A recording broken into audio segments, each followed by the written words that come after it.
a long time ago in a galaxy far, far away. Our next tale in our return to the Star Wars franchise is Star Wars Attack of the Clones, Adventure in the Arena. Jedi Knight Anakin Skywalker had been in a lot of tricky situations. He'd raced his pod racer to freedom and flown a starfighter into battle to save his friends.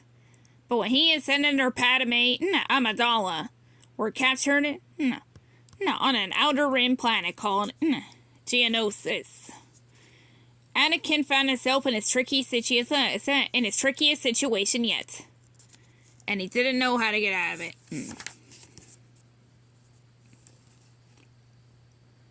Anakin and Padme had gone to Geonosis to rescue Anakin's Jedi Master, Obi-Wan Kenobi. But they were captured by the bounty hunter Jango Fett and the evil Count Dooku. Count Dooku was helping his fellow Sith Lord Darth Sidious. They wanted the galaxy to erupt into violence and chaos, so they could step in and take control. Dooku sentenced Anakin, Padme, and Obi-Wan to fight deadly monsters in a giant arena. The three friends were handcuffed to chain to tall pillars while the Count, Jango Fett, and thousands of Geonosians watched from high above.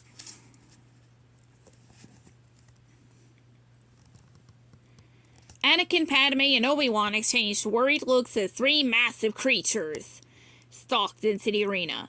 The first, a red and gray horned roared as it lumbered toward Anakin. "I got a bad feeling about this," Anakin muttered. "Concentrate," Obi-Wan suggested as a green insect-like accolade scuttled his way. Anakin tried to focus, but it was hard as he noticed the sharp quills of the ferocious neck suit that was moving toward Padme.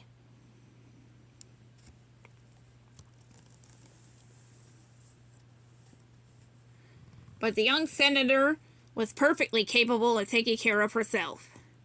Padme first used a pin to undo her handcuffs. Then she used her strength to climb to the top of the pillar and beat back the neck suit with the heavy chain that had been attached to her wrists.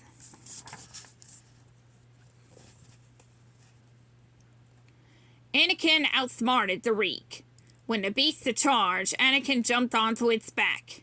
The Reek reared back, breaking the chain from the pillar and freeing Anakin. Now he could help his friends. Anakin steered the Reek toward Padme's pillar so she could jump down onto the Reek's back. Obi-Wan used his speed to avoid the accolade. He zigzagged as the creature's sharp pincers pierced everything in sight, including the chain that bound Obi-Wan to his pillar.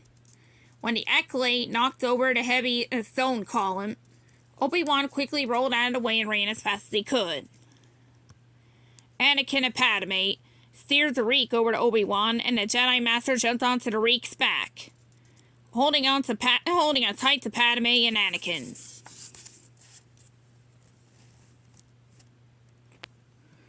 Anakin tried to steer the creature to safety, but a group of deadly droidicas rolled into the arena. The three friends were trapped again. A flash of purple sparked from the balcony as Jedi Master Mace Windu's lightsaber zapped to life. "This party's over," the Jedi Master said, pointing the fiery blade at Count Dooku and Jango Fett. The hum of lightsabers filled the arena. Dozens of blue and green blades blazed with power. Anakin looked around in relief. Mace Windu and the Jedi Knights had come to save the day. "You're impossibly outnumbered," Count Dooku said calmly. The Sith Lord was right. On the arena floor, hundreds of battle droids marched toward Anakin, Padme, and Obi-Wan. But Mace Windu knew the power of the Force, and he and his fellow Jedi leapt down to join the three friends, and together they pushed back the army of droids. The arena was filled with streaks of blue and green light as the Jedi deflected blasts with their lightsabers. The Force was strong with them. When Jango Fett saw what was happening, he fired up his jetpack and flew to the arena floor. But Mace Windu was ready for the bounty hunter. He charged, angling his lightsaber to deflect Jango's blast. It stopped Jango's attack once and for all with one powerful swing. But the battle droid soon closed in, and Anakin, Padme, Obi-Wan, Mace, and the rest of the Jedi drew together in a defensive circle. They raised their weapons, but Count Dooku called off the battle. "You have fought gallantly," Count Dooku praised. "Now surrender and your lives will be spared." The Jedi refused to surrender. Count Dooku gave the signal, and the droids raised their blasters. As the Jedi prepared for one final attack, Padme pointed to the sky and cried out, "Look!"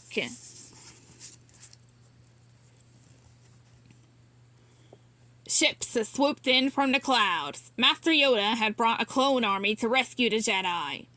Anakin, Padme, Obi-Wan, and the rest of the Jedi quickly boarded the transports and flew to safety. Escaping the arena had been one of the trickiest things Anakin had ever done. He knew he still needed to find a way to stop Count Dooku, but he also knew something very important. No matter what the future had in store, Anakin and his friends would face it together. The end.